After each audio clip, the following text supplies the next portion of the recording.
যেভাবে তুমি নিজেকে ধ্বংস করতে পারো এটা একদিনে শুরু হয় না, আস্তে আস্তে শুরু হয়। সেটাকে আমি বলি হচ্ছে জিপিএ ডিলিলু বা জিপিএ ডিলিউশন।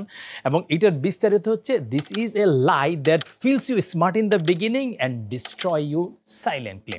জিনিসটা কীভাবে শুরু, একদম ফার্স্ট সেমিস্টারে তোমার তো একটা রিয়েলিটি রিজেকশনের একটা ব্যারাম ঢুকছে। সেই ব্যারামের কারণে তোমার পড়তে ভালো লাগে না, ক্লাসে যেতে ভালো লাগে না, আশেপাশের পরিবেশ তোমার ভালো লাগে না, সেই কারণে তোমার পড়াশোনায় মনোযোগ হয় না, স্বাভাবিকভাবে তোমার রেজাল্ট একটু খারাপ হয়েই যাবে। দু এক সাবজেক্টে কেউ কেউ ফেল করে ফেলতে পারে। তখন সে নিজেকে কারেক্ট না করে সেকেন্ড একটা লেয়ার ধরে যে না, জিপিএ খারাপ হয়েছে, ব্যাপার না, জিপিএ মনে হয় ওরকম কাজে লাগে না।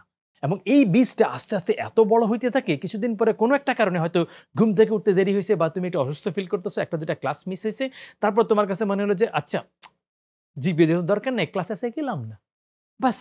এরপরে একদিন দুদিন তুমি ক্লাস মিস করলা, ফ্রেন্ডকে বললে একটু প্রক্সি দিতে, কোনোটা অ্যাসাইনমেন্ট দিছে, যেহেতু তোমার জিপিএ দরকার নেই, তুমি এটাকে হয়তো চ্যাট জিপিটি থেকে মেরা দিলা, এআই থেকে মেরা দিলা, আরেকজনের কাছ থেকে কপি করে দিলা, এবং আস্তে আস্তে তুমি লার্নিং থেকে সরতেছো। তার মানে জিপিএ থেকে সরতেছো না, বরং লার্নিং থেকে সরতেছো, এবং সরতে সরতে তোমার নিজের ভিতরে আসলে কিছু তো তৈরি হচ্ছে না, বরং খালি হয়ে যাচ্ছে। এবং এইটা তোমার আসলে জিপিএ দরকার আছে কিনা সেটা নিয়ে ডিবেট করতে পারি, কিন্তু লার্নিং থেকে তুমি দূরে সরে যাওয়ার কারণে তোমার ধ্বংসের সেকেন্ড স্টেপটার মধ্যে তুমি ঢুকে গেছো।